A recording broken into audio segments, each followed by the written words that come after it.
Hey guys, today we're going to do a small tangent on the industrial or education industrial complex from yesterday. This one here is about a study that I read recently, authored by Kimberly, possibly a few others. She's a neurologist and pediatrician in the US, and she studied the effects of socioeconomics on children. It was very interesting, and it brought to light that the one thing you can do for your kids, for your family even, is to prepare your finances.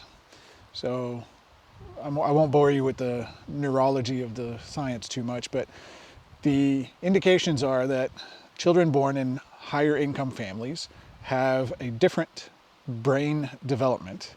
Cerebral cortex, which is the outside layer, the Ripley layer of your brain. It's linked to all sorts of thinking and logic, reasoning, self-control, all kinds of stuff like that. And in higher earning or higher income families, children as young as 2 years old were showing already different development patterns in their brains. Specifically, one thing that was different was impulse control between these control groups of young children. And that's particularly important because impulse control can later in life lead to social issues, family issues, and very particularly education issues. It comes down to this. Children born in lower income families tend to have lower impulse control. If they're given the choice between a candy now or two candies later, basically, they will always take candy now. Because in their experience, candy later doesn't exist, doesn't happen. So this impacts them heavily throughout their lives, and obviously they don't make very good investors because that's all about, two candies tomorrow and no candies today. Whereas kids in a higher income family tend to have a better impulse control and develop very differently. Now, there are extremes and there are some deviations from this. So not all children born in higher income are better, and not all children born in low income are worse off. There's about a 5% deviation.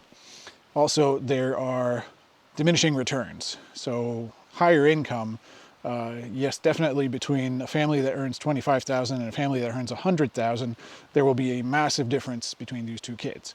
However, a family that earns $75,000 and a family that earns $85,000, which are both above the average, marginal differences for those kids. Same thing, a family that is well below poverty, managing to reach above poverty or even just national average, has a tremendous difference in how their children's brain development happens. So, the question I guess for today is, do we inherit poverty the way we thought we did, with laziness, ethics, whatever, those habits that we think are passed down, the sins of the father? Or is it actually neurological? Are we accidentally programming young children to later in life have a harder time climbing out of poverty if they were born there?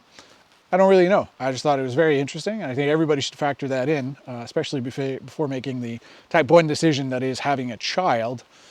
Get your finances straight, start investing, get your emergency funds ready, get your pension or retirement funds ready, and make sure that you're able to sustain a high quality of life for both you and your young child, because as young as 2, you might be having an adverse effect on them without even realizing it.